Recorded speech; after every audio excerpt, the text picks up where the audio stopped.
شروع کرتی ہوں اللہ کے نام سے جو بے انتہا مہربان نہایت رحم فرمانے والا ہے۔ فرمایا تم دونوں یعنی انسان اور شیطان یہاں سے اتر جاؤ، تم ایک دوسرے کے دشمن رہو گے۔ اب اگر میری طرف سے تمہیں کوئی ہدایت پہنچے تو جو کوئی میری اس ہدایت کی پیروی کرے گا وہ نہ بھٹکے گا نہ بدبختی میں مبتلا ہوگا، اور جو میرے ذکر سے منہ موڑے گا اس کے لیے دنیا میں تنگ زندگی ہوگی اور قیامت کے روز ہم اسے اندھا اٹھائیں گے۔ وہ کہے گا پروردگار دنیا میں تو میں آنکھوں والا تھا، یہاں مجھے اندھا کیوں اٹھایا؟ اللہ تعالیٰ فرمائے گا ہاں اسی طرح تو ہماری آیات کو جب کہ وہ تیرے پاس آئی تھی تو نے بھلا دیا تھا، اسی طرح آج تو بھلایا جا رہا ہے۔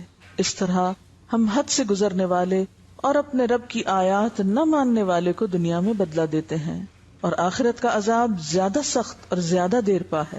وَمَنْ أَعْرَضَ عَنْ ذِكْرِي، جس کسی نے بھی اعراض برتا، غفلت برتی، بے پرواہی برتی، بے نیازی اختیار کی میرے ذکر سے، میری یاد سے، تو میں اس کی سزا اس کو دنیا میں ہی دوں گا۔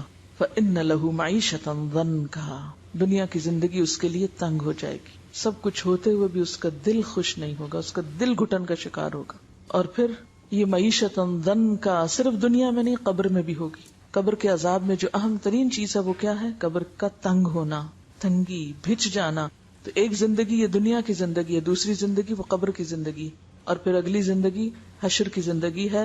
وَنَحْشُرُهُ يَوْمَ الْقِيَامَةِ أَعْمَى، قبر سے وہ پھر اندھا ہو کے اٹھے گا، اور اس وقت انسان کہے گا قَالَ رَبِّ لِمَ حَشَرْتَنِي أَعْمَى، کہے گا یا رب تو نے مجھے اندھا کیوں اٹھایا؟ وَقَدْ كُنْتُ بَصِيرًا، میں تو دیکھنے والا تھا، میری آنکھیں تو ٹھیک کام کرتی تھی، یہ سب کیا ہوا؟ میں تو دیکھ سکتا تھا، دنیا میں تو میری بینائی نہیں گئی تھی، یہ آج میری بینائی کیوں چھن گئی؟ آج میری نظر کیوں چلی گئی؟ یہاں مجھے کیوں اندھا اٹھایا گیا؟ تو اس کو وجہ بتائی جائے گی۔ قَالَ كَذَلِكَ أَتَتْكَ آيَاتُنَا فَنَسِيتَهَا وَكَذَلِكَ الْيَوْمَ تُنْسَى، ہاں اسی طرح تو ہماری آیات کو جب کہ وہ تیرے پاس آئی تھیں تو نے بھلا دیا تھا۔ ہماری آیات کے بارے میں تم نے اپنی آنکھیں بند کر رکھی تھی، ہماری نشانیاں تجھے نظر نہ آتی تھیں، ہمارے کلام، ہماری یاد، ہماری بات کی طرف توجہ کرنے کا تمہارے پاس وقت ہی نہ تھا، وہ تو تمہاری ترجیحات میں سے ہی نہ تھا۔ وَكَذَلِكَ الْيَوْمَ تُنْسَى، آج تمہاری سزا یہ کہ تم بھی بھلائے جا رہے ہو، تمہارا بھی کوئی پرسان حال نہیں۔ خلاصہ کیا ہے؟ وَكَذَلِكَ نَجْزِي مَنْ أَسْرَفَ، وَكَذَلِكَ نَجْزِي مَنْ أَسْرَفَ، جو بھی حد سے بڑھتا ہے ہم اس کو ایسی ہی جزا دیتے ہیں۔ وَلَمْ يُؤْمِن بِآيَاتِ رَبِّهِ، اور اپنے رب کی آیات کو مانتا نہیں ہے۔ نہ ماننے سے کیا مراد ہے؟ قبول نہیں کرتا، عمل نہیں کرتا۔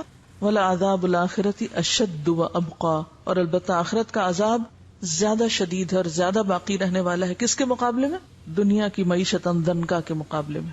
تو بات یہ ہے کہ کیا یہ سچی بات ہے؟ ذکر کے بغیر دنیا میں زندگی تنگ ہوتی ہے؟ کیا واقعی آپ کو معلوم، اور صرف معلوم نہیں یقین بھی ہے کہ قیامت کے دن کچھ لوگ اندھے اٹھائے جائیں گے؟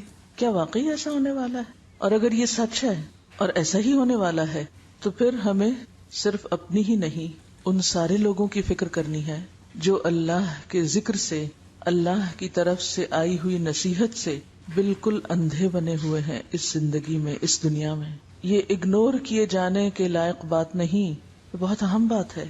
تھوڑی دیر کے لیے آنکھیں بند کر کے تصور کریں اس زندگی کا جس میں انسان دیکھ نہیں سکتا، اور یہ تو پھر صرف دنیا ہے جس میں اگر کسی ایک انسان کی بینائی چلی بھی جائے تو بہت سے لوگ مدد کرنے کے لیے موجود ہوتے ہیں۔ اب تو ایسے ادارے بن چکے ہیں، ایسی فاؤنڈیشنز ہیں، ایسے انتظامات ہیں جن سے اس دنیا میں نابینا لوگوں کو بہت سی فیسلٹیز پرووائڈ کی گئی ہیں کہ وہ اپنی زندگی میں انڈیپینڈنٹلی کام کر سکیں، اپنا چلنا پھرنا، حتیٰ کہ پڑھنا لکھنا۔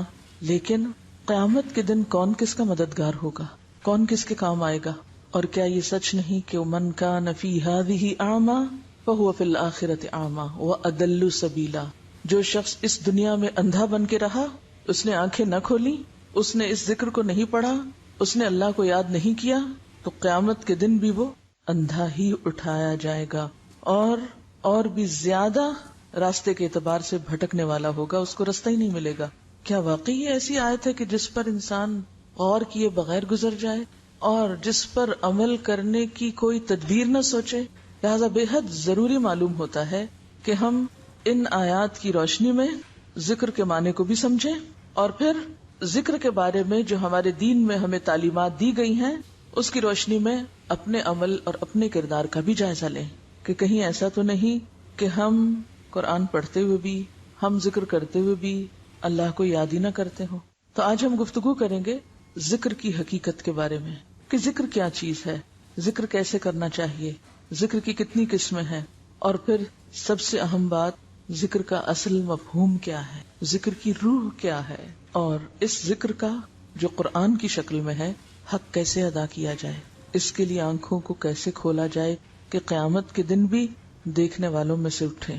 قرآن پاک کی ایک سورت ہے سورت الاعلی، اس میں اللہ سبحانہ وتعالی فرماتے ہیں قد افلح من تزکا وذکر اسم ربہ فصلی بل تؤثرون الحیاۃ الدنیا والآخرۃ خیر وابقى ان ھذا لفی الصحف الاولی صحف ابراہیم وموسیٰ۔ کیا معنی ہے اس آیت کا؟ قد افلح، یقیناً فلاح پا گیا، کامیاب ہو گیا، کون؟ من تزکا، جس نے اپنا تزکیہ کر لیا، اپنے دل کا، اپنے خیالات کا، اپنے اخلاق کا، اپنی عادات کا تزکیہ کر لیا، اس میں سے قبیح چیزیں نکال پھینکی۔ وذکر اسم ربہ، اور اپنے رب کا نام یاد کرتا رہا، یعنی اپنے رب کی یاد اختیار کی، ذکر کیا۔ فصلی، پھر نماز بھی پڑھی۔ لیکن کچھ لوگوں کے پاس ان تینوں چیزوں کے لیے وقت نہیں جو کہ ان کو کامیابی کی طرف لے جانے والی ہیں۔ قد افلح من تزکا، نہ تزکیے کے لیے وقت ہے، وذکر اسم ربہ، نہ ذکر کا وقت ہے، نہ ذکر کی طرف دھیان ہے، فصلی، اور نہ نماز ہی کی طرف توجہ ہے۔ کیوں؟ اس لیے کہ بل تؤثرون الحیات الدنیا، بلکہ تم دنیا کی زندگی کو ترجیح دیتے ہو، دنیا کی محبت کی وجہ سے تم اپنے ان فرائض کو بھولے ہوئے ہو جن پر تمہاری کامیابی کا انحصار ہے۔ والآخرۃ خیر وابقی، اور تمہیں یہ بھی بھول گیا کہ آخرت زیادہ اچھی جگہ ہے اور زیادہ باقی رہنے والی ہے، اس دنیا کی نسبت وہ گھر جو ہمیں کل ملنے والا ہے وہ زیادہ اچھا گھر ہے۔ ان ھذا، یقیناً یہ باتیں، لفی الصحف الاولی، پہلے صحیفوں میں بھی موجود ہیں۔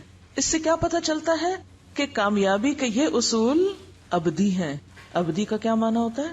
ہمیشہ سے، ان میں کوئی شک نہیں۔ ہر دور میں یہی باتیں پیغمبرانہ تعلیم کا حصہ رہی ہیں، اور خاص طور پر صحف ابراہیم و موسیٰ، ابراہیم اور موسیٰ علیہ السلام کی تعلیمات، ان کی کتابوں اور ان کے صحیفوں میں بھی یہی باتیں تھی، یعنی ساری تعلیمات کا نچوڑ یہی ہے۔ تو گویا دین کی تعلیم یہی ہے۔ پہلی چیز کہ تزکیہ نفس ہو، تزکیہ قلب ہو، تزکیہ اخلاق ہو۔ کس لیے یہ ساری صفائی، یہ اہتمام؟ آپ گھروں کی صفائی کیوں کرتے ہیں؟ ڈیکوریشن کیوں کرتے ہیں؟ ہر چیز کو کیوں تیار کرتے ہیں؟ کسی خاص مہمان نے آنا ہوتا ہے۔ دلوں کا تزکیہ کس لیے؟ کہ یہ دل اللہ کے لیے بنے ہیں، اس میں ہمیں سب سے محبوب ترین چیز کو یہاں مقام دینا ہے۔ تو یہاں سب سے محبوب ترین ہستی اللہ رب العزت کی ذات، یہ دل تو اس کے لیے۔ اتنی قیمتی چیز، اتنی قیمتی جگہ، یہ دنیا کی ٹھیکریوں کے لیے تو نہیں ہے، دنیا کی حقیر چیزوں کے لیے تو نہیں ہے کہ ان کو یہاں بسا لیں۔ اس دل میں تو رب کی یاد ہونی چاہیے۔ جب تزکیہ ہوتا ہے اور رب دل میں آتا ہے تو پھر ہو نہیں سکتا کہ ہر دم رب کا نام اور رب کی یاد اور رب کا ذکر نہ ہو، کبھی ایک شکل میں، کبھی دوسری شکل میں، کبھی تیسری شکل میں۔ اس کی شکلیں اور صورتیں مختلف ہو سکتی ہیں، کہیں وہ ذکر نماز کی شکل میں ہوگا، کہیں وہ ذکر دل ہی دل میں ہوگا، کہیں وہ ذکر زبان پر ہوگا، کہیں وہ قرآن کی شکل میں ہوگا۔ لیکن یہ نہیں ہو سکتا کہ ایسے شخص کی زندگی پھر اپنے رب کی یاد سے خالی ہو جائے، یہ نہیں ہو سکتا۔ اور جب یہ خصوصیات انسان کے اندر حقیقی معنوں میں آتی ہیں تبھی اس کا دل اس دنیا کی بجائے آخرت کا چاہنے والا ہو جاتا ہے، جبھی پھر اس کی نمازیں بنتی ہیں۔ فصلی، اور نماز ہے کیا؟ اقم الصلاۃ لذکری، نماز تو ہے ہی اللہ کی یاد کے لیے، اللہ کے ذکر کے لیے۔ ایسے لوگوں کو پھر خود بخود نماز میں لطف آنے لگتا ہے، وہ نماز کی طرف دوڑتے ہیں۔ فسعوا الی ذکر اللہ ففروا الی اللہ، پھر وہ سستی کے مارے تاخیر کر کے نماز نہیں پڑھتے جیسے منافقین پڑھتے ہیں۔ وَإِذَا قَامُوا إِلَى الصَّلَاةِ قَامُوا كُسَالَىٰ يُرَاءُونَ النَّاسَ وَلَا يَذْكُرُونَ اللَّهَ إِلَّا قَلِيلًا، پھر ان کی زندگیوں میں ایک واضح چینج نظر آتا ہے، واضح تبدیلی نظر آتی ہے کہ وہ ہر چیز سے بڑھ کر پھر نماز کی فکر کرنے والے بن جاتے ہیں، کیونکہ نماز ذکر کی اعلیٰ ترین شکل ہے. اقم الصلاۃ لذکری، نماز قائم کرنے کا تو مقصد ہی اللہ کو یاد کرنا ہے. آپ این دنیا کے کاموں میں ڈوبے ہوئے ہوں، سب چھوڑ کر اللہ کے دربار میں پہنچ جاتے ہیں. یہ کس بات کا اظہار ہے؟ اللہ سے محبت کا اظہار ہے. پھر کچھ یاد نہیں رہتا، پھر کوئی چیز اہم نہیں رہتی، غم ہو یا خوشی ہو، پھر ہر حال میں انسان اپنے رب ہی کی طرف دوڑتا ہے. فسعوا الی ذکر اللہ وذروا البیع، پھر دنیا کی تجارت اور خرید و فروخت چھوڑ دیتا ہے. تو بہرحال یہ وہ بنیادی تعلیمات ہیں جو تمام پیغمبرانہ صحیفوں میں ہیں، اور تمام انبیاء کا مقصد کیا تھا آنے کا، کہ وہ انسانوں کو اللہ سے جوڑیں. کیونکہ ان آیات میں بھی کیا بتایا گیا؟ فَإِمَّا يَأْتِيَنَّكُم مِّنِّي هُدًى فَمَنِ اتَّبَعَ هُدَايَ. پہلے آپ دیکھیے جمع کا صیغہ استعمال کیا گیا کہ اگر تم سب کے پاس میری طرف سے ہدایت آئے، کیونکہ پیغمبر تو سب کے لیے ہوتے ہیں نا، اور خاص طور پر نبی صلی اللہ علیہ وسلم تو رحمت للعالمین ہے. یا ایھا الناس انی رسول اللہ الیکم جمیعا وما ارسلناک الا کافۃ للناس، سارے انسانوں کے لیے. لیکن پھر سارے انسانوں میں سے جب عمل کا وقت آتا ہے تو ہر ایک کے لیے دین اپنی اپنی جگہ اہم ہو جاتا ہے. فمن، تو اب یہاں اکیلے اکیلے کی بات ہے، اور اتبع بھی سنگولر ہے. فمن اتبع، تو جس نے پیروی کی. یہ نہیں کہ میرا سارا خاندان پیروی کرتا رہے اور میں نہ کروں تو مجھے کوئی فائدہ نہیں. فمن اتبع، جس نے بھی پیروی کی، ہدایا، میری ہدایت کی، فلا یضل، تو وہ بھٹکے گا نہیں، گمراہ نہیں ہوگا، ولا یشقا، اور نہ مصیبت میں پڑے گا، نہ وہ بدبخت ہوگا. پھر بات آ جاتی انڈیویجولز پر، ایک ایک کو اپنا حساب دینا ہے، تنہا، اکیلے. اور پھر آگے بھی ومن اعرض عن ذکری، جس کسی نے بھی اعراض برتا، غفلت برتی، بے پرواہی برتی، بے نیازی اختیار کی میرے ذکر سے، میری یاد سے، تو میں اس کی سزا اس کو دنیا میں ہی دوں گا. اس کی سزا کا آغاز دنیا میں ہی کر دوں گا. کیا ہوگا؟ فإن له معیشۃ ضنکا، دنیا کی زندگی اس کے لیے تنگ ہو جائے گی، وہ گھٹن کا، ڈپریشن کا، پریشانیوں کا شکار ہو جائے گا. سب کچھ ہوتے ہوئے بھی اس کا دل خوش نہیں ہوگا، اس کا دل گھٹن کا شکار ہوگا.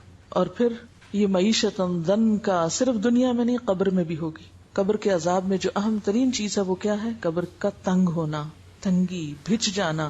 نبی صلی اللہ علیہ وسلم جب عذاب قبر کے بارے میں سکھا اور سمجھا رہے تھے تو آپ نے اپنے دونوں ہاتھوں کو ایک دوسرے میں ڈال کے بتایا کہ قبر پھر اتنی تنگ ہوگی کہ ایک پسلی دوسرے میں یوں گھس جائے گی. تو ایک زندگی یہ دنیا کی زندگی ہے، دوسری زندگی وہ قبر کی زندگی، اور پھر اگلی زندگی حشر کی زندگی ہے. وَنَحْشُرُهُ يَوْمَ الْقِيَامَةِ أَعْمَى، قبر سے وہ پھر اندھا ہو کے اٹھے گا.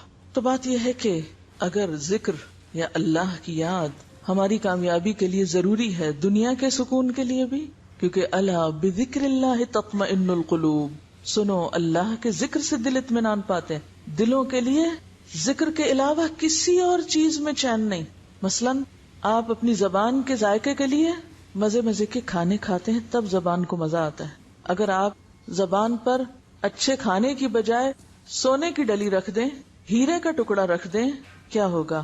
زبان کو مزہ نہیں آئے گا. ناک کا لطف کس میں ہے؟ ہماری قوت شامہ کا لطف کس میں ہے؟ اچھی خوشبو کے سونگنے میں. اگر آپ اس کے سامنے سونے چاندی کا ڈھیر رکھ دیں اور کہیں سونگو اس کو، تو اس کو تو کوئی مزہ نہیں آئے گا اس میں. اسی طرح اگر ہم اپنے دل میں اللہ کی یاد کی بجائے، اللہ کی محبت کی بجائے، اللہ کے ذکر کی بجائے سونے چاندی کی محبت ڈال لیں تو دل چین نہیں پائے گا. یہ دل کچھ اور مانگتا ہے اور ہم اس کو سونے چاندی اور دنیا کی دولت میں خوش کرنے کی کوشش کرتے ہیں. تو دل کا لطف، دل کا سکون اور دل کا چین اللہ کے ذکر میں ہے. الا بذکر اللہ تطمئن القلوب.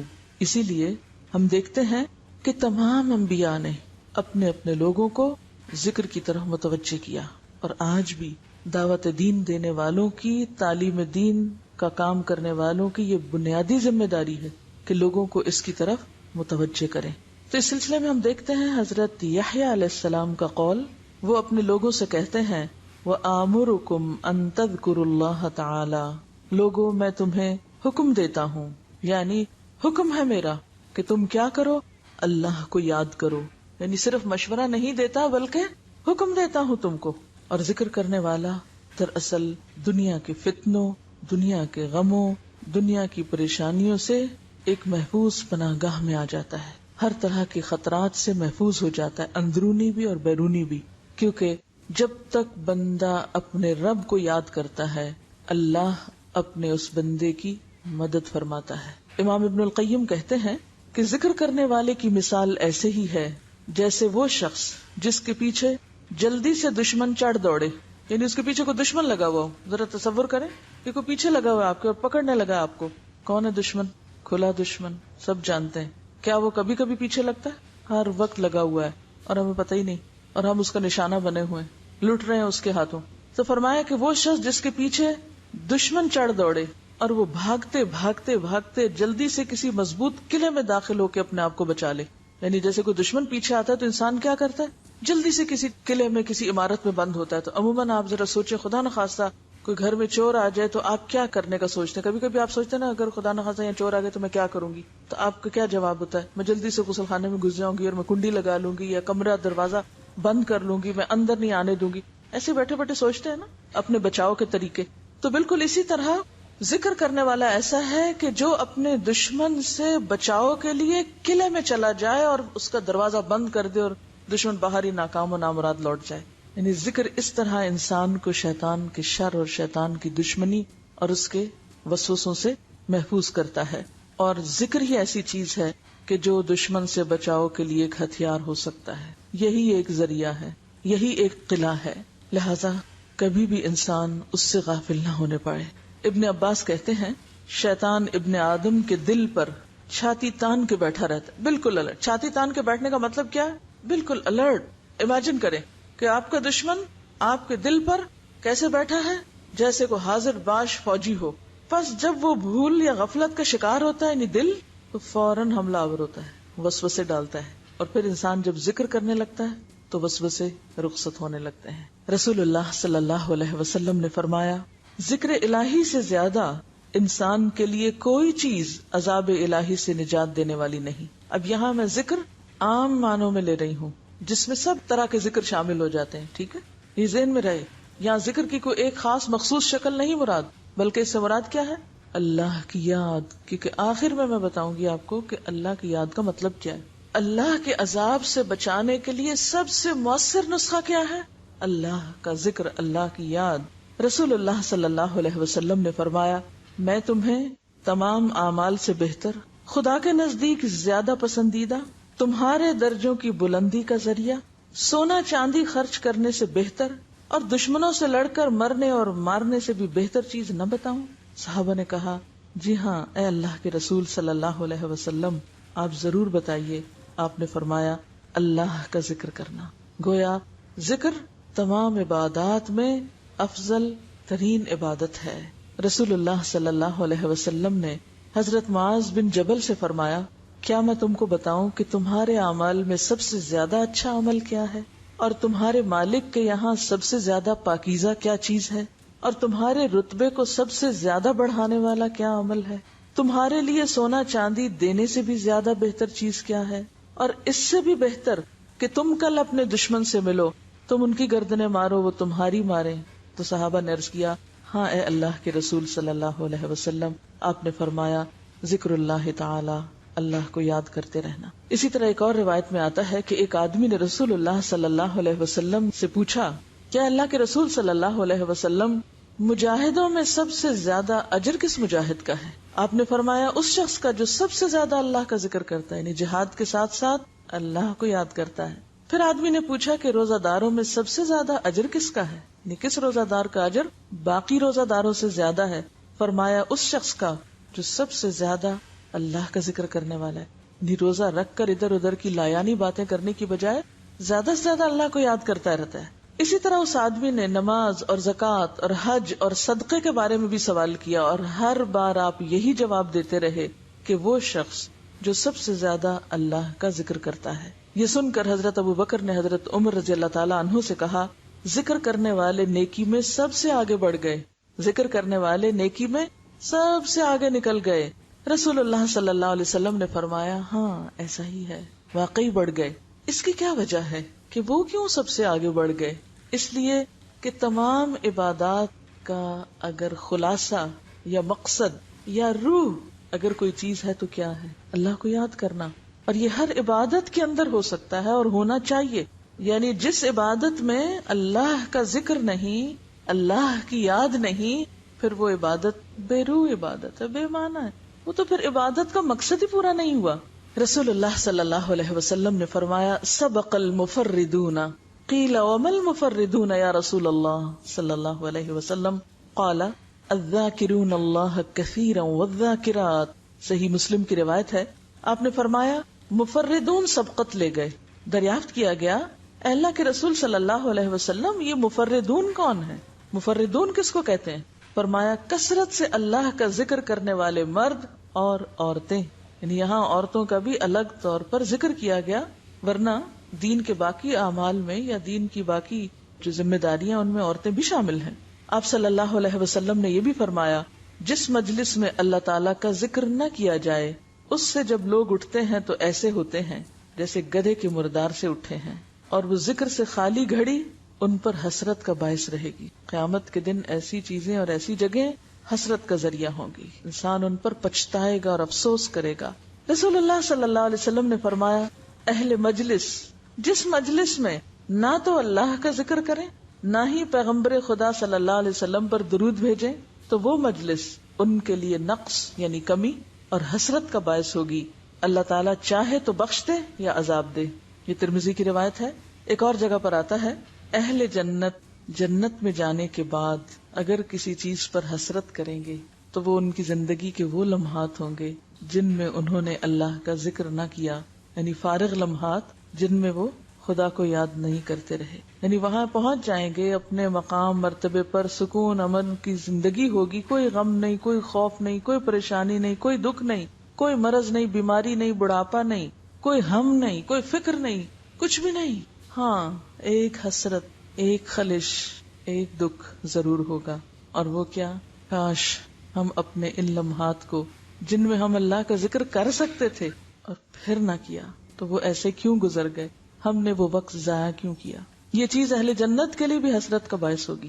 تو اس سے آپ اندازہ لگا سکتے ہیں کہ زندگی کے ایام اور مہینے اللہ کی یاد کے بغیر گزارتے چلے جانا کس قدر خسارے اور نقصان کا ذریعہ ہے، اور اس کے برعکس اللہ کو یاد کرنا، اللہ کا ذکر کرنا کتنی رحمتوں کا باعث ہے.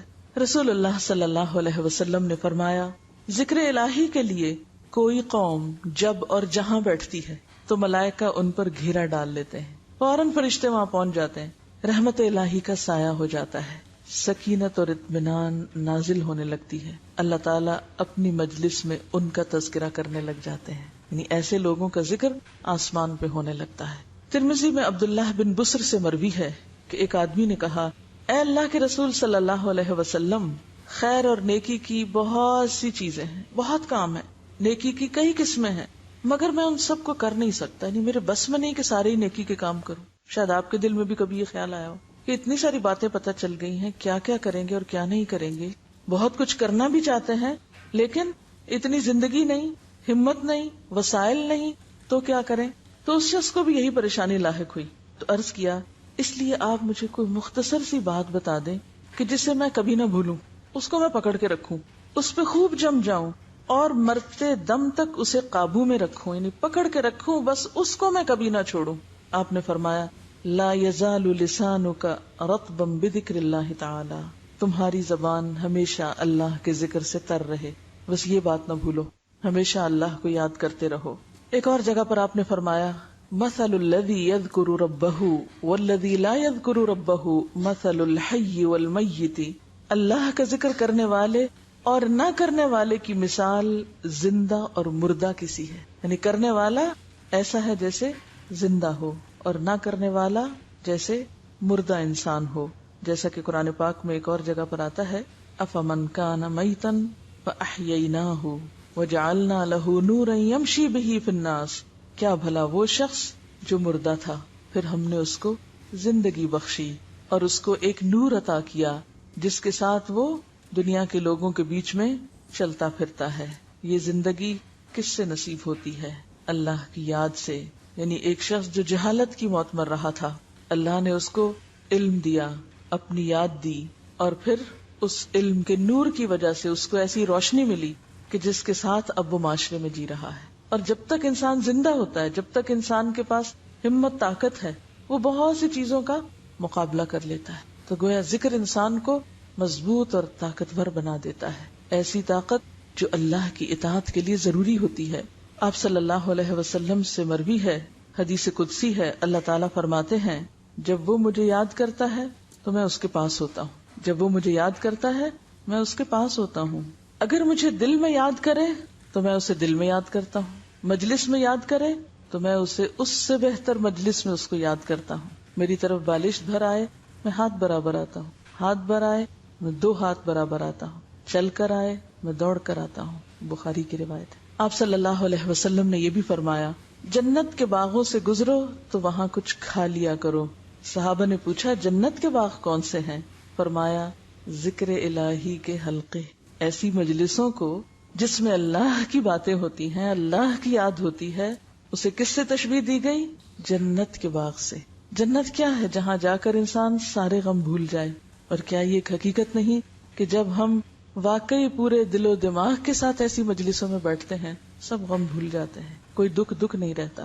ایک عجیب سکون اور خوشی اور اطمینان اور ایک راحت اور سکینت محسوس ہوتی ہے. آپ صلی اللہ علیہ وسلم سے مروی ہے، حدیث قدسی ہے، اللہ تعالیٰ فرماتے ہیں وہ بندہ میرا پورا غلام ہے، یعنی پورا بندہ ہے جو مرتے دم تک مجھ کو یاد رکھتا ہے. اور مرتے دم تک وہی یاد رکھ سکتا ہے جس کو صحت کی حالت میں، طاقت کی حالت میں اللہ کو یاد کرنے کی عادت ہو. اسی لیے بہت سے ایسے لوگوں کے واقعات آپ نے پڑھے اور سنے ہوں گے کہ جو نزا کے عالم میں بھی اللہ اللہ کر رہے ہوتے ہیں، اللہ کی باتیں کر رہے ہوتے ہیں. اور کچھ لوگ مرتے وقت بھی جس چیز سے محبت ہوتی ہے، کسی کاروبار سے یا تجارت سے یا پھر کسی انسان سے یا کسی کرکٹر سے یا کسی اور سے، مرتے وقت بھی اسی کی باتیں کر رہے ہوتے. اور یہ ایک فیکٹ ہے.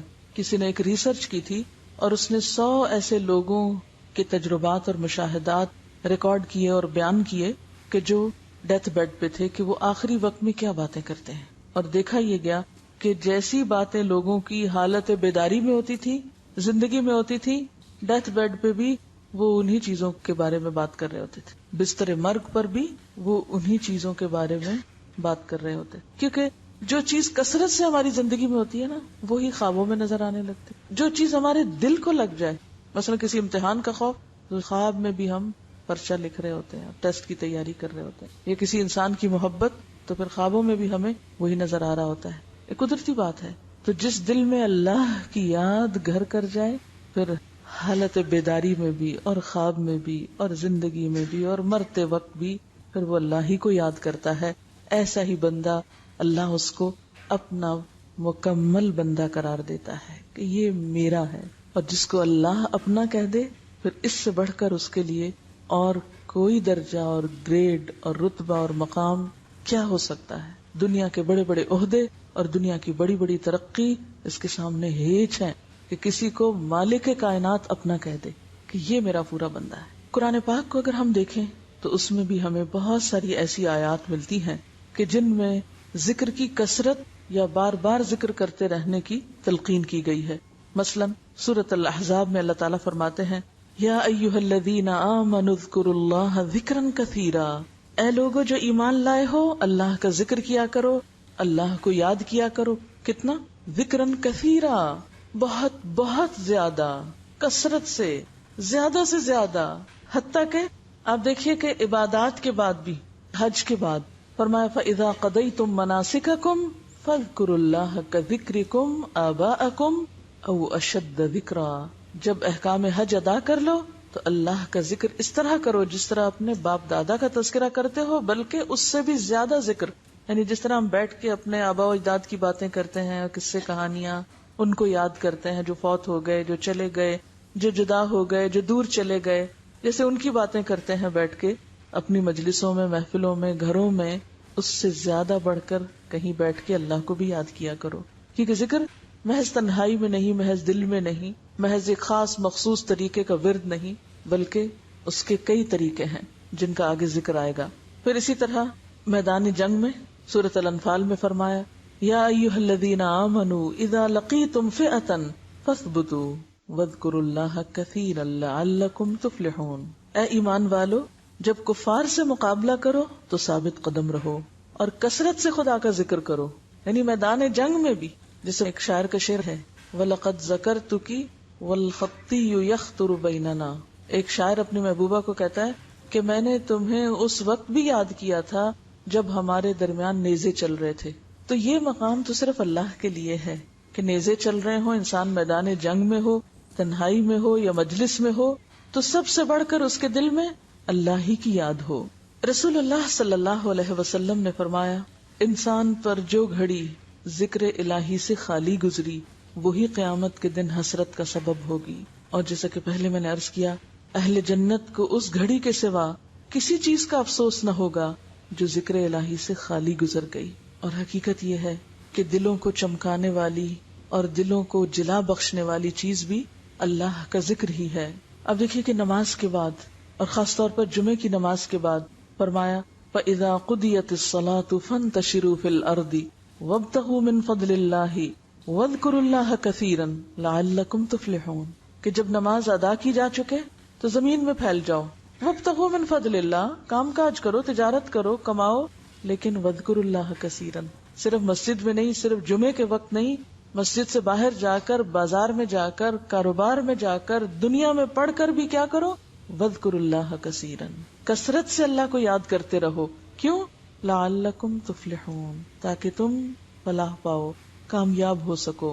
اور حقیقت یہ ہے کہ انسان کے دل کو زنگ لگ جاتا ہے، انسان کے دل پر میل آنے لگتی ہے، انسان کا دل سخت ہونے لگتا ہے، انسان کا دل بیمار ہونے لگتا ہے، انسان کا دل بجھنے لگتا ہے. یہ ساری دل کی بیماریاں ہیں. ان سب بیماریوں کا علاج اللہ کا ذکر ہے. دل کی غذا بھی اللہ کا ذکر ہے، دل کا علاج بھی اللہ کا ذکر ہے. اور ویسے بھی اگر ہم دیکھیں تو انسان جب تک اللہ کا ذکر کرتا ہے اللہ اس بندے کے ساتھ ہوتا ہے. امام ابن تیمیہ فرماتے ہیں، دل کے لیے ذکر ایسا ہے جیسے مچھلی کے لیے پانی. دل کے لیے ذکر ایسا ہے جیسے مچھلی کے لیے پانی. تو بتائیے کہ پانی سے جدا ہونے پر مچھلی پہ کیا گزرتی ہے، کیا گزرتی. آپ کو معلوم ہے نا کہ اب سونامی ڈیزاسٹر میں سب سے پہلے کیا ہوا ہے، زمین پھٹی ہے اور جو سمندر کا پانی سطح زمین پر تھا وہ سمندر کے اندر جانے لگا، سک ہونے لگا، زمین اس کو سک کرنے لگی. اس کے نتیجے میں جب پانی تیزی کے ساتھ زمین کے اندر گیا تو جو مچھلیاں تھیں سمندر میں وہ تڑپنے لگی اور بہت سے لوگ ان کو پکڑنے آ گئے. اس وقت بھی عبرت کی نگاہ نہیں تھی کہ یہ کیا ہوا. کبھی ایسا نہیں ہوا کہ پانی اس طرح نیچے اتر جائے زمین کے. یہ تو قیامت کی نشانیوں میں سے، یہ تو کوئی بڑی بلا ہے، کوئی بڑی آفت ہے کہ اذا البحار فجرت. تو آپ ذرا اس نظارے کو امیجن کریں کہ پانی سمندر کا ہٹ جائے اور مچھلیاں کیا حالت ہوگی ان کی. کبھی تڑپتی مچھلیاں دیکھی؟ تو بالکل اسی طرح جو دل اللہ کا ذکر نہیں کرتے اسی طرح تڑپتے رہتے ہیں، بے چین رہتے ہیں. وہ کہتے سمجھ نہیں آتی کہ آخر کیا ہے دل میں، کیا غم ہے. سب کچھ تو ہے پھر بھی کیوں دکھی ہیں؟ کیونکہ اللہ کی یاد نہیں. اور اللہ کی یاد کو بھی وہ صرف چند وظیفے وظائف میں سمجھتے ہیں. یعنی ذکر کا بھی چونکہ صحیح مفہوم نہیں پتا ہوتا، اس لیے بعض لوگ ذکر کر کے بھی پیاسے ہی رہتے ہیں، ذکر کر کے بھی ان کو صحیح پانی نہیں ملتا. تو ذکر کرنے کا سب سے بڑا فائدہ یہ ہے کہ انسان کو اللہ کی مدد اور تائید حاصل ہوتی ہے. پھر یہ کہ شیطان دور بھاگتا ہے، شیطان سے انسان محفوظ ہوتا ہے، شیطان کے منصوبوں کو ناکام بنا دیتا ہے. وہ اتنی پلاننگ کر کے آتا ہے آپ کو بہکانے کے لیے، آپ اللہ کی یاد میں مشغول ہیں، اس کو منہ کی کھانی پڑتی ہے، ذلیل و رسوا ہو کے لوٹتا ہے. پھر اسی طرح اللہ کی رضا اور خوشی کا سبب بھی ذکر ہی سے ہوتا ہے. ذکر دل کے لیے بھی روشنی ہے اور چہرے کے لیے بھی روشنی ہے. ذکر دنیا کی روزی کی کشائش کا سبب بھی ہے، کیونکہ عدم ذکر میں معیشتاً دن کا تنگ زندگی، تکلیف کی زندگی کی بات کی گئی. ذکر ہی انسان کے اندر اللہ کی محبت میں شدت پیدا کرتا ہے، کیونکہ جس چیز کو آپ بار بار یاد کرتے رہے نا اس کی محبت بڑھتی چلی جاتی ہے، اور جس کو یاد کرنا آپ چھوڑ دیں اس کی محبت خود بخود کم ہونے لگتی. پھر ذکر یہ ایسی چیز ہے کہ جس سے انسان احسان کے درجے کو پہنچتا ہے. ان تعبد اللہ کأنک تراہ، گویا تم اس کو دیکھ رہے ہو. پھر اسی طرح انسان کے اندر جو بصیرت ہے، غور و فکر کی صلاحیت ہے، اور انسان پر حکمتوں کے دروازوں کا کھلنا، یہ سب بھی اللہ کی یاد سے ہوتا ہے. کیونکہ دل بہتر طور پہ کب کام کرتا ہے؟ جب اس کو اس کی غذا مل جاتی ہے، خوراک مل جاتی ہے، وہ صحت مند ہوتا ہے، طاقتور ہوتا ہے. جب دل کے اندر اللہ کی ہیبت آتی ہے، اللہ کی محبت آتی ہے، اللہ کی یاد آتی ہے، اس میں سرشار ہوتا ہے، تو اس کی نگاہیں، اس کی زبان، اس کے کان اور طرح کام کرنے لگتے ہیں، اس کی پوری شخصیت پہ اثر انداز ہوتا ہے ذکر۔ یہ جو باتیں میں نے آپ کو بتائی ہیں، یہ دراصل صرف باتیں نہیں ہیں، کچھ لوگوں نے عملی طور پر اس کا تجربہ بھی کیا ہے، اس کا ایکسپیرینس بھی کیا۔ امام ابن قیم کہتے ہیں کہ ایک دفعہ مجھے ابن تیمیہ کے ہاں جانے کا اتفاق ہوا، ان کے شاگرد تھے۔ کہتے ہیں کہ وہ عام حالات میں بھی ان کے ساتھ رہے اور جیل میں بھی ان کے ساتھ رہے، یعنی زندگی بھر ان کے ساتھ رہے، اور ان کے فوت ہونے کے بعد ان کی کتابوں کو آگے پھیلانے والے اور ان کے نظریے کو عام کرنے والے بھی وہی تھے۔ تو اپنے استاد کی خدمت میں حاضر ہوتے ہیں تو کہتے ہیں کہ میں نے دیکھا کہ آپ نے صبح کی نماز پڑھی اور پھر وہیں بیٹھ کر تقریباً دوپہر تک ذکر الہی کرتے رہے۔ ذکر سے فارغ ہو کے میری طرف متوجہ ہوئے، کہنے لگے یہ میرا ناشتہ تھا، اگر یہ نہ کھاؤں تو میری قوت کم ہو جائے گی۔ اس کے مطلب نہیں کہ وہ روز ایسے کرتے تھے اور سارے کام کاج چھوڑ کے بیٹھے ہوئے تھے، لیکن کبھی کبھار وہ اس طرح بھی اللہ کو یاد کرتے تھے کہ ایک نماز پڑھی اور پھر دیر تک اسی پہ بیٹھے رہے اور اللہ کو یاد کرتے رہے، غور و فکر کرتے رہے۔ ایک دفعہ فرمایا، بعض دفعہ میں اپنے نفس کو دم دے کر، یعنی ذرا سا سکون لے کر، اس لیے قدرے آرام کر لیتا ہوں کہ دوبارہ زیادہ مستعد ہو کر ذکر کر سکوں۔ یعنی میں تو آرام بھی اس لیے کرتا ہوں کہ زیادہ بہتر کام کروں، اور فزیکلی بھی انسان اسی وقت زیادہ ایکٹیو اور نشیط ہوتا ہے جب اس کا دل بہتر طور پہ کام کرتا ہے۔ دل کا کیا کام ہے؟ پورے جسم کو، جسم کے ایک ایک بال کو، ایک ایک سیل کو خون پہنچانا، اور اگر وہ نہ پہنچے تو کیا ہوگا؟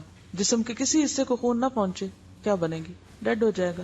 تو اسی طرح جب دل میں اللہ کی یاد نہیں ہوتی تو باقی زندگی کے کاموں میں بھی پھر کچھ نہیں ہوتا، لہٰذا وہ سارے عمل بے روح ہونے لگتے ہیں، بیکار ہونے لگتے ہیں۔ تو دل کی زندگی ذکر میں ہے، اور انسان کی زندگی دل کی زندگی میں ہے، اور جب تک ایک بندہ مومن کا اپنے رب سے رابطہ نہیں ہوتا، اپنے رب کے ساتھ ایک مضبوط تعلق نہیں ہوتا، اس وقت تک وہ اطاعت کا حق بھی ادا نہیں کر سکتا۔ پھر آپ دیکھیے کہ جب تک ہم اللہ کی بات کرتے ہیں یا اچھی بات کرتے ہیں یا دل میں اللہ کو یاد کرتے ہیں تو ہم جھوٹ، چغلی، غیبت، شکایتیں، ان ساری چیزوں سے بچتے ہیں۔ یہ سارے شر کس وقت ہمارے اوپر امڑ آتے ہیں؟ جب ہم اللہ کو بھولتے ہیں۔ کوئی شخص اللہ کو یاد رکھتے ہوئے جھوٹ نہیں بول سکتا، بول ہی نہیں سکتا، اور اگر انسان ہونے کے ناطے کمزوری سے اس کے منہ سے نکل بھی کچھ جائے فوراً پلٹے گا، کیونکہ فرقان ہے نا اندر، اور چین ہی نہیں لینے دے گا۔ اسی طرح اگر غیبت کرنے لگ جائے تو فوراً احساس ہو جائے گا، اذا مسہم طائف من الشیطان تذکروا، انہیں فوراً سمجھ آ جاتی کہ ہم کچھ غلط کر رہے ہیں، فوراً رک جائے گا۔ تو گویا ذکر سے ایک ایسی طاقت انسان کو نصیب ہوتی ہے کہ جس کی وجہ سے وہ بہت سی برائیوں سے خود بچنے لگتا ہے۔ یہ کبھی ہو سکتا ہے کوئی شخص ذکر کرے اور پھر کسی کی چیز چرا لے، بسم اللہ پڑھ کے کسی کی چیز اٹھائے؟ یہ ہو سکتا ہے؟ نہیں۔ یہ شیطانی کام کوئی کس وقت کرتا ہے؟ صرف اسی وقت جب وہ شیطان کے پورے تسلط میں ہوتا ہے اور اللہ کو بھولا ہوا ہوتا ہے، وہ دشمن کے پورے نرغے میں ہوتا ہے، پھر وہ غلط کام کی طرف جاتا ہے۔ تو جو شخص اپنے دشمن کے آگے ہار مان جائے پھر وہ کہاں سے کامیاب ہو سکتا ہے؟ تو یہ جتنی بھی ہماری زندگی میں لغویات، بیہودہ باتیں، بیکار باتیں، فضول باتیں، یہ سب اسی وجہ سے ہوتی ہیں کہ انسان اصل چیز کو بھولا ہوا ہوتا ہے، اپنے رب کی یاد سے غافل ہوتا ہے۔ جسے قرآن پاک میں بھی آتا ہے، وَمَن يَعْشُ عَن ذِكْرِ الرَّحْمَنِ نُقَيِّضْ لَهُ شَيْطَانًا فَهُوَ لَهُ قَرِينٌ، کہ جو رحمان کے ذکر سے غفلت برتتا ہے۔ من یعشو، عشاء کا لفظ کس سے؟ جب اندھیرا چھا جائے، وہی وقت ہوتا ہے۔ من یعشو عن ذکر الرحمن، رحمان کے ذکر سے اس کا دل خالی ہوتا ہے، اندھیرا ہے دل۔ نقیض لہ شیطانا، اللہ تعالیٰ خود اس شخص پہ شیطان مسلط کر دیتے ہیں۔ فہو لہ قرین، پھر وہ اس کا ساتھی بن جاتا ہے، وہ اس کا دوست بن جاتا ہے۔ فسا قرینا، کتنا بدترین دوست ہے یہ، کتنا بدترین ساتھی ہے یہ۔ اور سب سے بڑی مصیبت تو یہ ہے کہ جو اللہ کو بھولتا ہے اللہ اس کو بھلا دیتا ہے، جیسا کہ اس آیت میں بھی فرمایا، قال كذلك اتتك آیاتنا فنسیتها وكذلك اليوم تنسى، کہ ہماری آیات تیرے پاس آئی تھی، تو نے انہیں بھلا دیا، اسی طرح آج تجھے بھی بھلایا جاتا ہے۔ سورۃ الحشر میں اللہ تعالیٰ فرماتے ہیں، ولا تكونوا كالذين نسوا الله فانساهم انفسهم اولئک هم الفاسقون، ان لوگوں کی طرح مت ہو جاؤ جنہوں نے اللہ کو بھلا دیا تو اللہ نے خود ان سے ان کے نفس بھلوا دیے، یہی لوگ فاسق اور بدکار ہیں۔ یعنی ذکر نہ کرنے سے نہ صرف یہ کہ انسان اپنے رب کو بھولتا ہے، ذکر نہ کرنا کیا ہے؟ رب کو بھولنا، دوسرے لفظوں میں تو ایسا شخص پھر خود فراموش بھی ہو جاتا ہے۔ خدا فراموشی دراصل کیا ہے؟ خود فراموشی۔ تو انسان الٹیمیٹلی اپنے اوپر ظلم کرنے والا ہوتا ہے۔ اور اگر دیکھا جائے تو ذکر سب سے آسان ترین عبادت ہے، اگر دیکھا جائے تو ذکر آسان ترین عبادت ہے۔ سو کچھ بھی خرچ نہیں کرنا پڑتا آپ کو. اللہ سبحانہ وتعالیٰ فرماتے ہیں وَأَنِ اسْتَغْفِرُوا رَبَّكُمْ ثُمَّ تُوبُوا إِلَيْهِ يُمَتِّعْكُمْ مَتَاعًا حَسَنًا إِلَىٰ أَجَلٍ مُّسَمًّى وَيُؤْتِ كُلَّ ذِي فَضْلٍ فَضْلَهُ. اللہ سے بخشش مانگو، یعنی استغفار کی شکل میں ذکر کرو، پھر اس کی طرف رجوع کرو. تمہیں ایک وقت مقرر تک وہ اچھا فائدہ دے گا، یعنی دنیا میں بھی، اور ہر صاحب فضل کو اس کا فضل عنایت کرے گا. تو بات یہ ہے کہ ذکر سے دنیا میں بھی انسان بہترین فائدے اٹھاتا ہے. بہت سی مصیبتیں، غم، پریشانیاں، دکھ، یہ کیا ہے؟ دراصل اس زندگی کو بھی جہنم بنانے والی، اس زندگی کو بھی کیا بنا دیتی ہیں؟ دوزخ. یہ دنیا بھی ایک قید خانہ بن جاتی ہے، اور اس کے برعکس اللہ کا ذکر اور اللہ کی یاد، اس سے انسان دنیا میں بھی جنت کے مزے لینے لگتا ہے. اس کے بارے میں ابن تیمیہ فرمایا کرتے تھے دنیا میں جنت ہے، دنیا میں جنت ہے. جو شخص دنیاوی جنت میں داخل نہ ہوا وہ آخرت کی جنت میں بھی داخل نہ ہوگا.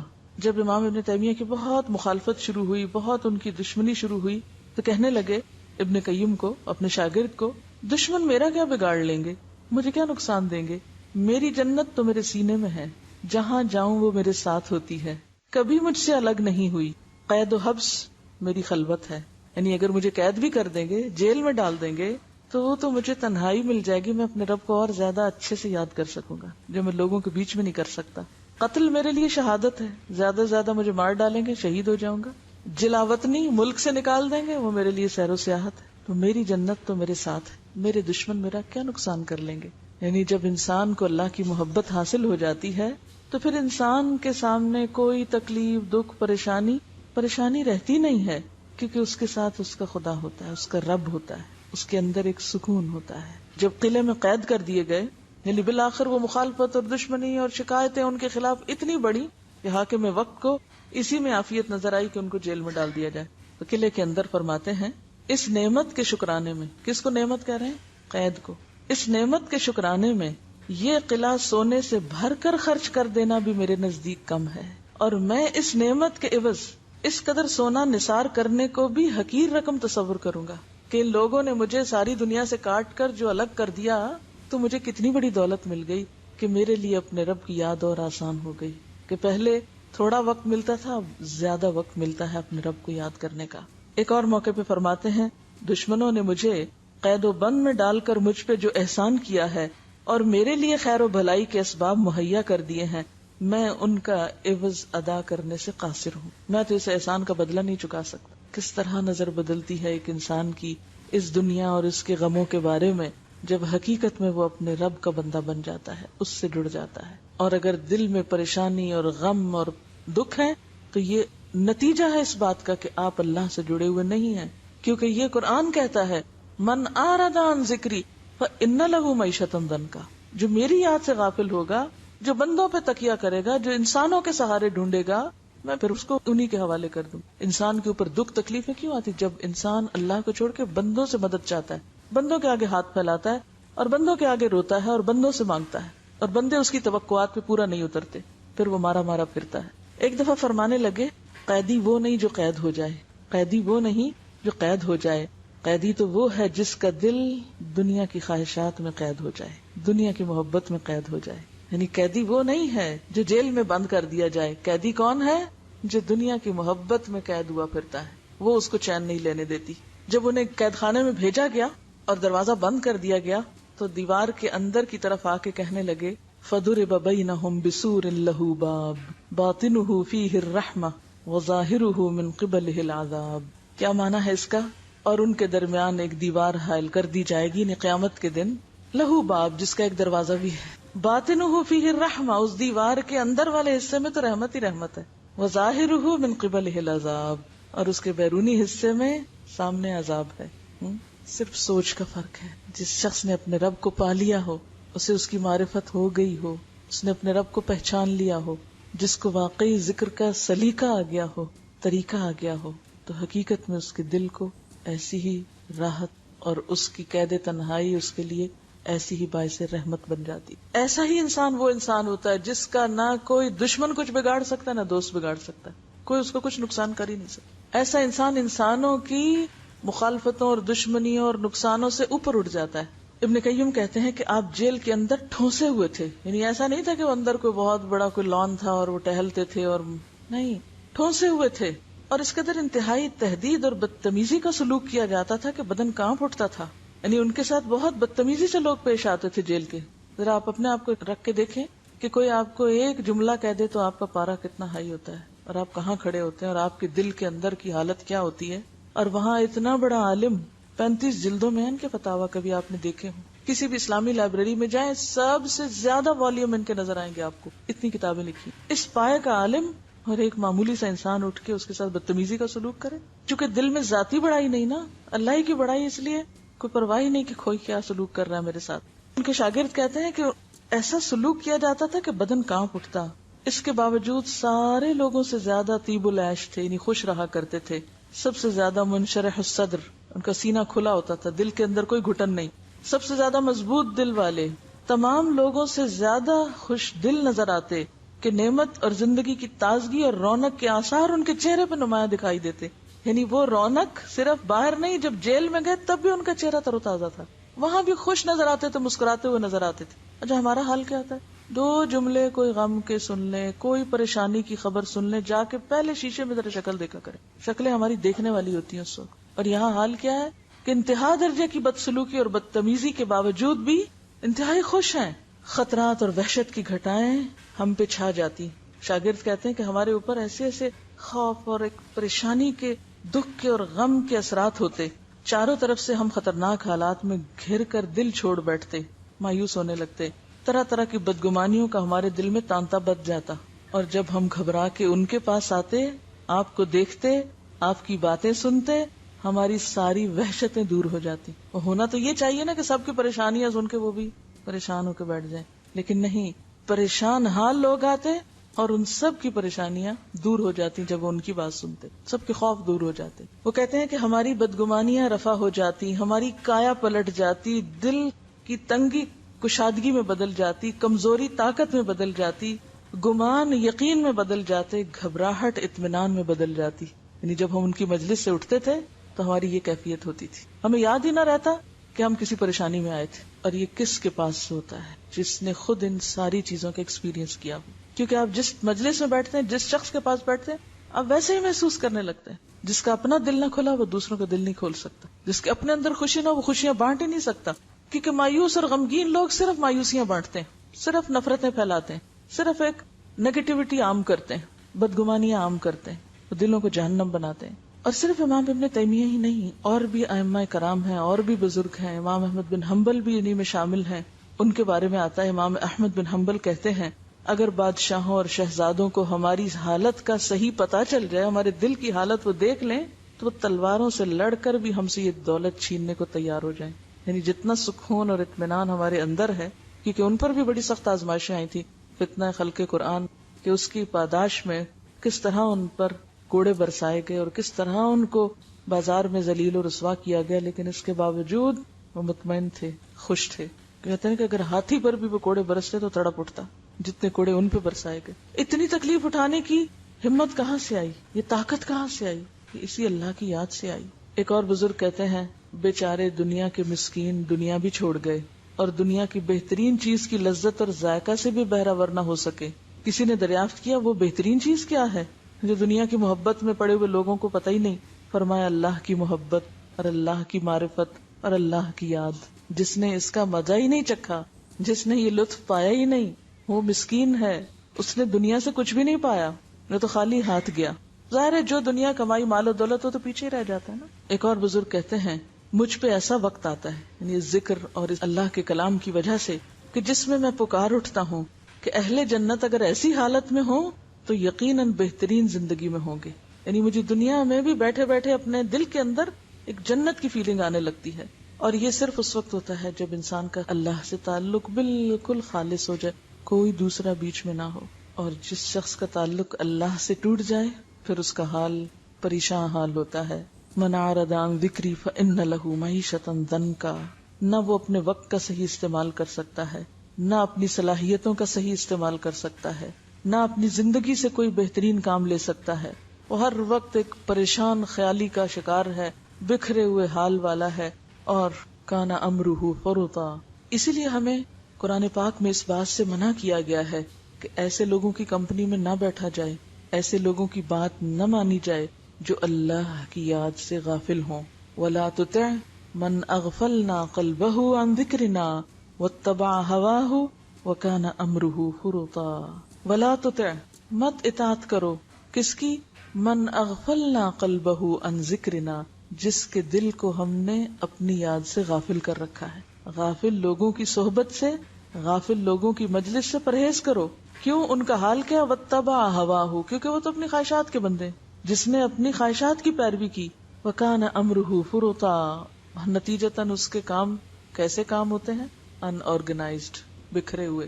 فرطا، کوئی سمجھ نہیں اس کو کیا کرنا اور کیا نہیں کرنا.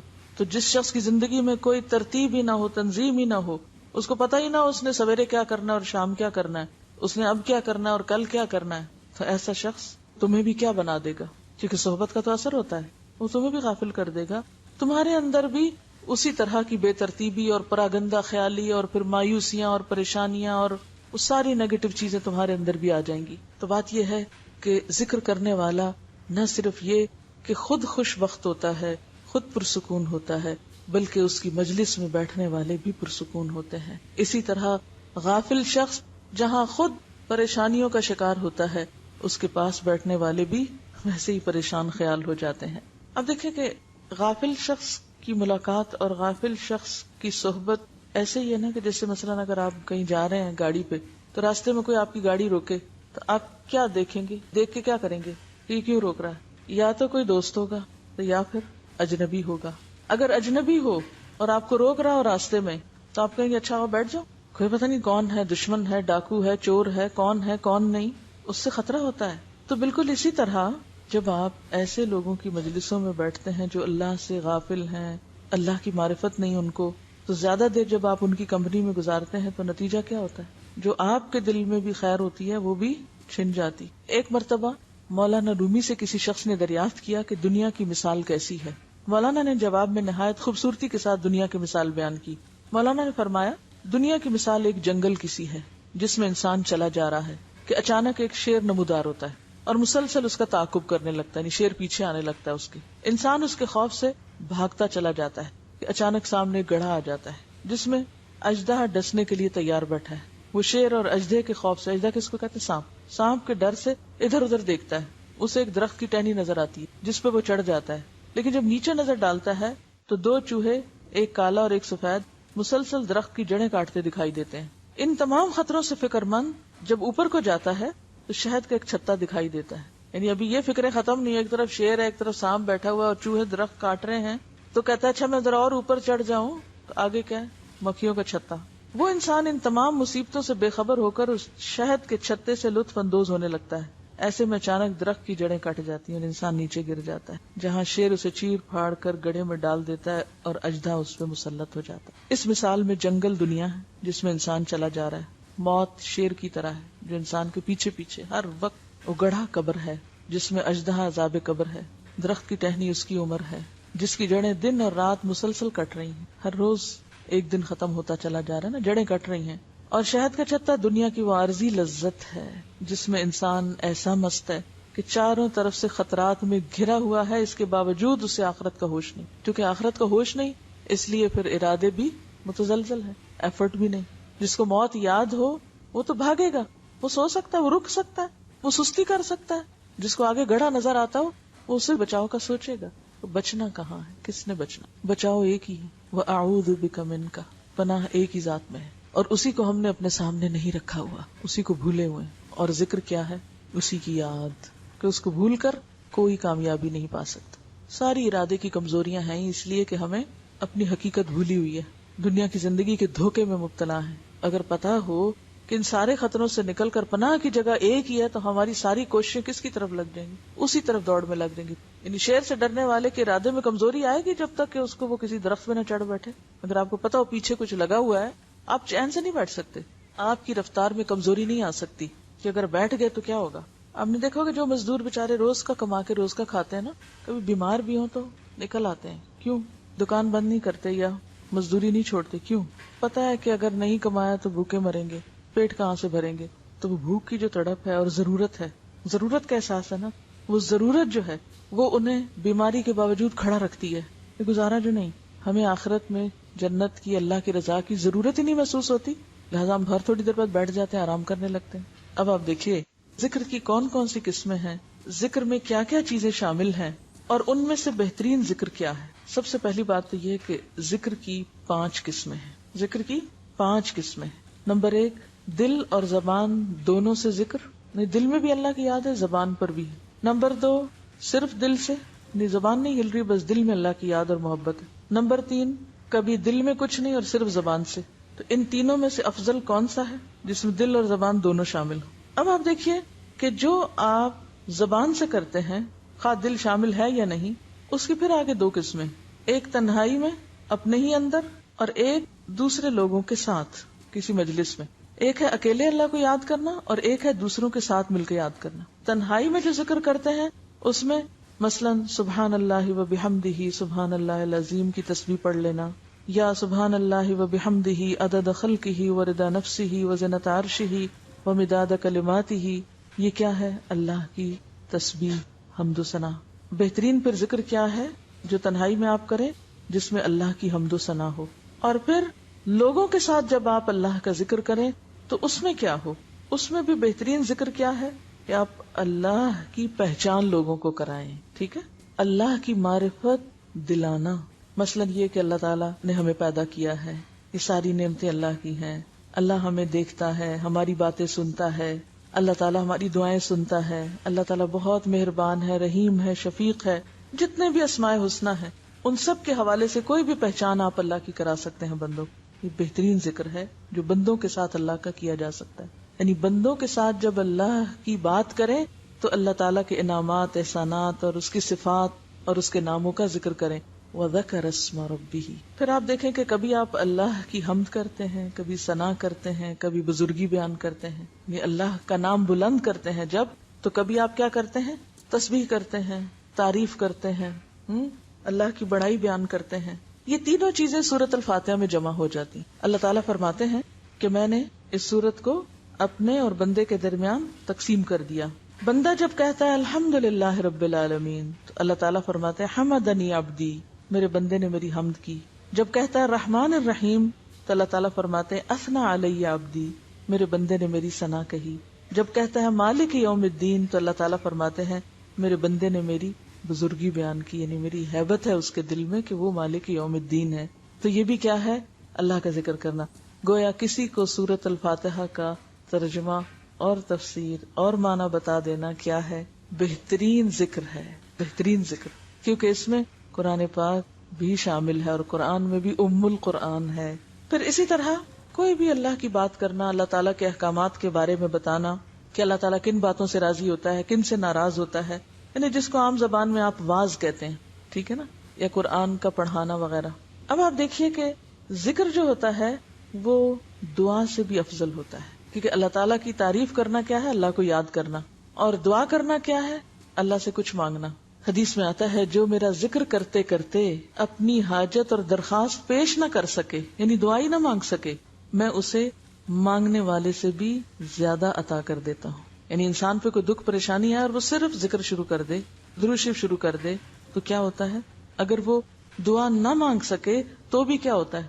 مانگنے سے بھی زیادہ مل جاتا ہے. اسی لیے ہم دیکھتے ہیں کہ یونس علیہ السلام جب مچھلی کے پیٹ میں گئے تھے تو انہوں نے یہ تو نہیں کہا تھا یا اللہ مجھ سے نکال، کیا کہا تھا؟ لا الہ الا انت سبحانک انی کنت من الظالمین. حضرت ایوب علیہ السلام کو جب تکلیف پہنچی تھی تو انہوں نے کیا کہا تھا؟ انی مسنی الضر وانت ارحم الراحمین. مانگا کچھ نہیں. آپ صلی اللہ علیہ وسلم دکھ اور تکلیف کے وقت کیا پڑھا کرتے تھے؟ لا الہ الا اللہ العظیم الحلیم، لا الہ الا اللہ رب العرش العظیم، لا الہ الا اللہ رب السماوات و رب الارض و رب العرش الکریم. اور اس میں کیا ہے؟ کچھ نہیں مانگا، صرف اللہ کو یاد کیا ہے. آپ صلی اللہ علیہ وسلم نے ایک شخص کو دعا کرتے ہوئے سنا اللہم انی اسألک بانی اشہد انک انت اللہ لا الہ الا انت الاحد الصمد الذی لم یلد ولم یولد ولم یکن لہ کفوا احد. تو آپ نے فرمایا اللہ کی قسم جس کے ہاتھ میں میری جان ہے، اس شخص نے اللہ تعالیٰ کے ایسے نام کے ساتھ، ایسے اسم اعظم کے ساتھ دعا کی ہے جس کے ذریعے اگر دعا کی جائے تو قبول ہو جائے، سوال کیا جائے تو پورا کر دیا جائے.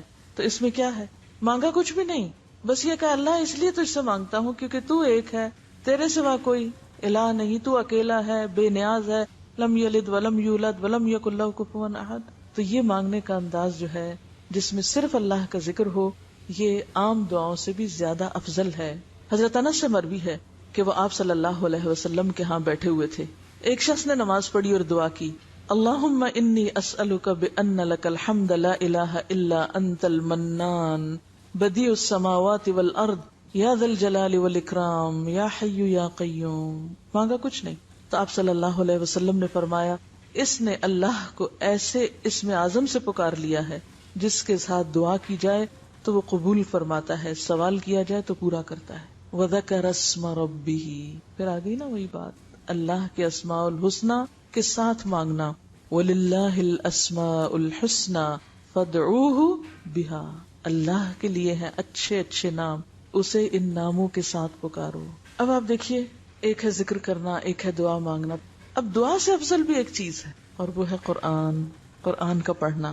تلاوت قرآن ذکر سے اور ذکر دعا سے افضل ہے. تو قرآن کا پڑھنا سوائے رکوع اور سجدے کے، کیونکہ اس میں منع کیا گیا ہے.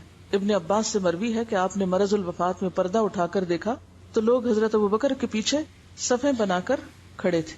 آپ نے فرمایا لوگوں، مبشرات نبوت میں سے اب صرف اچھے خواب باقی ہیں جنہیں کوئی مسلمان دیکھتا ہے یا اسے دکھائے جاتے ہیں. خبردار، رکوع اور سجود میں قرآن پڑھنا منع ہے، اس میں صرف تسبیح ہوتی ہے. رکوع میں اللہ عز و جل کی عظمت و کبریائی بیان کرو اور سجدہ میں دعا کی کوشش کیا کرو، کیونکہ ایسی صورت قبولیت کے لیے زیادہ بہتر ہے، یعنی سجدے میں زیادہ دعا قبول ہوتی ہے. احمد، مسلم اور نسائی کی روایت ہے. اتل ما اوحی الیک من الکتاب واقم الصلاۃ ان الصلاۃ تنہی عن الفحشاء والمنکر ولذکر اللہ اکبر واللہ یعلم ما تصنعون. اتلو، تلاوت کیجیے، ما اوحی الیک من الکتاب، کتاب میں سے جو بھی آپ کی طرف وحی کیا گیا ہے، واقم الصلاۃ، اور نماز قائم کیجیے، ان الصلاۃ تنہی عن الفحشاء والمنکر، کیونکہ نماز تو بے حیائی اور برائی سے روکتی ہے اور اللہ کا ذکر سب سے بڑی چیز ہے. یعنی تلاوت میں اور نماز میں بھی اصل چیز کیا ہے؟ اللہ کی یاد. یا دوسرا معنی یہ بھی کیا جاتا ہے کہ نماز اللہ کے ذکر کی سب سے بڑی قسم ہے اور اللہ کو پتا ہے جو تم کرتے ہو. اس لیے محض تلاوت قرآن سے بھی افضل چیز کیا ہے؟ نماز. وذکر اسم ربہ فصلی، وہ ہائٹ ہے نماز. جو تلاوت قرآن کا پڑھنا نماز کے اندر ہوتا ہے وہ اس پڑھنے سے افضل ہے جو نماز کے بغیر پڑھا جاتا ہے. تو اس سے کیا پتہ چلتا ہے کہ ذکر کے بھی درجے ہیں. ایک درجہ ہے دعا مانگنے کا، ایک درجہ ہے ذکر کرنے کا، ایک درجہ ہے قرات کا، قرآن پڑھنے کا، اور ایک درجہ ہے نماز پڑھنے کا اور نماز کے اندر قرآن پڑھنے کا. آگے سے آگے، اوپر سے اوپر ہے نا. اور یہاں بھی کیا، وَأَقِمِ الصَّلَاةَ کے بعد کیا فرمایا، وَلَذِكْرُ اللَّهِ أَكْبَرُ. تو ایک معنی اس کا کیا بنتا ہے کہ نماز اللہ کا سب سے بڑا ذکر ہے. اب بات یہ ہے کہ ذکر کی جو مختلف قسمیں ہیں ان میں پھر افضل ترین ذکر کیا ہوا؟ نماز، اور اس سے کم پھر قرآن. اور قرآن کے ذکر یا تلاوت کے بھی دو طریقے، ایک خود پڑھنا اور ایک دوسروں کے ساتھ پڑھنا، شیئر کرنا، یعنی اس کو سیکھنا اور سکھانا. جیسے حدیث میں آتا ہے خیرکم من تعلم القرآن وعلمہ، تم میں سے بہترین ہے وہ شخص جو قرآن سیکھے اور آگے سکھائے، بہترین عمل میں سے ہے. اور اس کے برعکس من اعرض عن ذکری، جس نے اس کتاب کو چھوڑ دیا، کیونکہ یہاں ذکر سے مراد قرآن ہی ہے، فإن له معیشۃ ضنکا، اگرچہ سارا ذکر، یعنی ابھی تک جو میں ذکر کی باتیں کرتی رہی اس سے مراد میری صرف تسبیح نہیں تھی، وہ ان سب چیزوں کو شامل ہے. وَنَحْشُرُهُ يَوْمَ الْقِيَامَةِ أَعْمَى، اگر اس کتاب کو چھوڑ دیا، اس سے آنکھیں بند کر لی، ان آیات کو بھلا دیا، تو پھر نہ دنیا میں چین ہے اور نہ آخرت میں. حدیث میں آتا ہے اللہ اسی کتاب کے ساتھ کچھ قوموں کو عزت بخشتا ہے اور کچھ کو ذلیل کرتا ہے. یہاں ایک آخری بات یہ یاد رکھیے کہ ہماری اکثریت جو ہے ذکر کو اس طرح لیتی ہے جیسے کوئی جادو منتر ہو. جب ذکر کا لفظ بولا جاتا ہے تو اس کو عموماً ورد، وظیفہ اور منتر اور بس برکت کی چیز کے طور پر لیا جاتا ہے. اور وہ بھی کب کیا جاتا ہے؟ جب کوئی مشکل پیش آتی، اور اس کے بھی خود ساختہ طریقے ایجاد کیے ہوئے. کوئی پریشانی ہوئی، کوئی تکلیف ہوئی، یہ اتنے ہزار پڑھ لو، یہ اتنے ہزار پڑھ لو. تو یاد رکھیے کہ ذکر الہی کوئی جادو منتر نہیں ہے، ہم بھی دنیا کے فائدے اور برکتیں اور پتہ نہیں کیا کیا سمیٹنے کے لیے اسی طرح بغیر سوچے سمجھے الٹے سیدھے وظیفے کرتے رہتے ہیں. کبھی آدھی آیت، کبھی کوئی حصہ، کبھی کچھ، اور قرآن کی وہ آیت کسی کانٹیکسٹ میں ہوتی ہے اور وہ کسی اور ہی مقصد کے لیے اس کو پڑھ رہے ہوتے ہیں. تو یاد رکھیے، اللہ کے خزانوں تک پہنچنے کے لیے ایسے وظیفے نہیں بتائے گئے کہ جن کا نہ مطلب آتا ہو نہ معنی آتا ہو اور خود ساختہ طریقوں سے ایک منتر کے طور پہ پڑھتے ہوں. ذکر الہی منتر کا نام نہیں ہے، اور ہماری اکثریت اس غلط فہمی کا شکار ہے. وہ کہتے ہیں فلاں مسئلہ ہو گیا، یہ کام نہیں ہوتا، یہ اتنی دفعہ پڑھ لو یہ ہو جائے گا. اس کو انہوں نے وظیفہ بنا رکھا ہے، یا اس کو انہوں نے ذکر کا نام دے رکھا ہے. ذکر نام ہے اللہ کی طرف جھکنے کا، اللہ کی پہچان کا، اللہ کی یاد کا. ایسی یاد، ایسی تڑپ، ایسی محبت دل سے اٹھے کہ واقعی آپ کے پورے بدن پہ اس کا اثر ہو جائے. کبھی تو وہ آیتیں سنے تو کیا ہو، انما المؤمنون الذین اذا ذکر اللہ وجلت قلوبهم واذا تلیت علیہم آیاتہ زادتہم ایمانا وعلی ربہم یتوکلون. یہ ہوتا ہے ذکر، کہ اللہ کا نام آ جائے تو ان کے دل دھڑکنے لگتے ہیں. بالکل ایسے ہی جیسے کسی عام انسان کے لیے اس کے دنیاوی محبوب کا نام آ جائے تو اس کی نبضیں تیز ہونے لگتی. وَإِذَا تُلِيَتْ عَلَيْهِمْ آيَاتُهُ، اور جب اس کی آیتیں ان پہ پڑھی جاتی ہیں، زادتہم ایمانا، تو ان کا ایمان ایک دم بڑھنے لگتا ہے، دل میں ایک لہر اٹھنے لگتی ہے، پورا جسم اس سے متاثر ہوتا ہے. اور یہ کون لوگ ہوتے ہیں؟ الذین یستمعون القول فیتبعون احسنہ. یہ ہے ذکر کا اثر ان کی زندگیوں میں. تو ذکر کا اصل معنی ہے اللہ کی یاد. اور اللہ کی یاد کا کیا مطلب ہے؟ یعنی یہ بھی قابل توجہ چیز ہے. ہم یہ پھر ترجمہ ہی کر رہے ہیں اللہ کی یاد، جو سب کو پتا ہے. کیا یاد؟ اللہ کی محبت، اللہ کے خوف، اللہ کے دیدار کے شوق، اللہ کی قدرت، اس کے کمالات، اس کی نشانیوں کو دیکھ کر انسان کا دل پھڑک اٹھے، تڑپ اٹھے، وجد میں آ جائے، ہل جائے. وجلت قلوبہم، خواہ یہ ایک لمحے کے لیے ہو، کیونکہ یہ کیفیت آئے گی ہر چیز پہ نظر ہی بدل جائے گی، ہر چیز مختلف نظر آنے لگے گی. اور پھر دل واقعی اللہ کے لیے ایسے بے قرار رہنے لگتا ہے جیسے کوئی اپنے کسی عزیز ترین دوست کے لیے بے قرار رہتا ہے، محبوب ترین چیز کے لیے جیسے کوئی شخص بے قرار ہوتا ہے نا. دل میں ایک تڑپ ہوتی ہے، کب ملوں اس سے، کب دیکھوں اس کو، کب بات کروں اس سے. پھر یہ کیفیات انسانوں کے لیے نہیں، اللہ کے لیے ہونے لگتی. یا اللہ کب ملیں گے تجھ سے، کب بات کریں گے تجھ سے، کب دیکھیں گے تجھ کو. پھر انسان ان ساری چیزوں سے اوپر اٹھنے لگتا ہے. تو یاد رکھیے، ذکر نہ ورد ہے، نہ لفظی تکرار ہے، نہ یہ وظیفوں کا نام ہے. حدیث میں آتا ہے بندہ جب تکبیر کہتا ہے، اللہ اکبر کہتا ہے، تو اس کا نور زمین سے آسمان تک سب چیزوں کو ڈھک لیتا ہے. اتنا خوبصورت کلمہ ہے یہ. لیکن ہم جب نماز میں اللہ اکبر اللہ اکبر اللہ اکبر کرتے رہتے ہیں، اذان ہو رہی پتہ ہی نہیں کیا کہا جا رہا ہے، تو اس وقت بھی ایسا ہی نور پھر نکلتا ہے اور ایسے ہی ڈھکتا ہے سب کچھ. ایک دفعہ اللہ اکبر کہنا کافی ہے اگر آپ دل سے کہہ رہے ہیں، کہ اس کے لیے 1000 یا 5000 کی شرط نہیں ہے جیسے کتابوں میں لکھا ہوتا ہے اتنی دفعہ یہ فلاں چیز پڑھیں تو آپ کو یہ معرفت حاصل ہوگی. کوئی ایسی چیز حدیث سے ثابت نہیں. رسول اللہ صلی اللہ علیہ وسلم نے ایک بار خطبے میں فرمایا، جو شخص لا الہ الا اللہ کو اس طرح کہے کہ خلط ملط نہ ہو تو اس کے لیے جنت واجب ہو جاتی. حضرت علی بن ابی طالب نے پوچھا خلط ملط ہونے کا کیا مطلب ہے؟ فرمایا دنیا کی محبت اور اس کی طلب میں لگ جانا، یعنی دنیا کا کتا بن جانا مراد اس سے یہ. یعنی جو لا الہ الا اللہ پڑھتا ہے سچے دل سے تو پھر وہ کس کا طالب بن جاتا ہے، وہ کس کا مرید ہوتا ہے؟ من اراد الاخرۃ، وہ پھر آخرت کا طلبگار ہو جاتا ہے کہ وہاں رب سے ملاقات ہونی، وہاں صبح شام دیکھیں گے اپنے رب کو. دنیا کی چیزوں کی اٹریکشن ختم ہو جاتی، پھر کم ہو جاتی ہے. رسول اللہ صلی اللہ علیہ وسلم نے فرمایا جو شخص لا الہ الا اللہ اخلاص کے ساتھ کہے، اخلاص کے ساتھ، وہ جنت میں داخل ہوگا. پوچھا گیا لا الہ الا اللہ کا اخلاص کیا ہے؟ کیونکہ ہم تو آدھی حدیث لے لیتے ہیں نا، لا الہ الا اللہ پڑھ لی جنت میں بس داخلہ کنفرم ہو گیا، ٹکٹ مل گیا، بس اب جانے کی دیر ہے، چاہے جو مرضی کرو. تو آپ نے کیا فرمایا؟ جو اخلاص کے ساتھ کہے. لوگوں نے پوچھا اخلاص کیا ہوتا ہے؟ وہ شرط لگ گئی نا ساتھ، اخلاص کے ساتھ. فرمایا وہ آدمی کو اللہ کی حرام کی ہوئی چیزوں سے روک دے. اخلاص کیا ہے؟ جو اللہ کی حرام کردہ چیزوں سے انسان کو روک دے. مثلا جھوٹ، چوری، بدکاری، یہ سب حرام ہے. تو لا الہ الا اللہ جو سچے دل سے پڑھا ہو تو وہ کیا ہوتا ہے؟ انسان کو ان ساری چیزوں سے روک دیتا ہے، تب وہ جنت میں جانے کا مستحق بنتا ہے.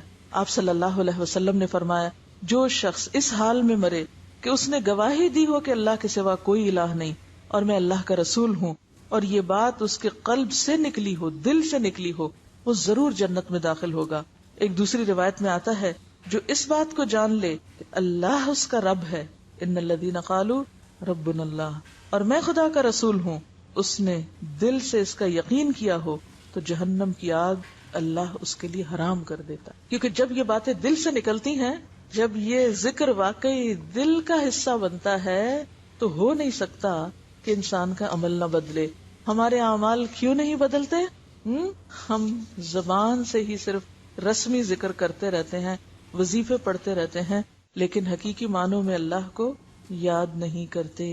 اللہ سے دعا ہے کہ وہ ہمیں ذاکرین میں شامل کر لے، واقعی ہمارے دلوں، دماغوں، خیالوں، روح میں اللہ کی یاد سما جائے. وآخر دعوانا ان الحمد للہ رب العالمین. سبحانک اللہم و بحمدک، نشہد ان لا الہ الا انت، نستغفرک و نتوب الیک.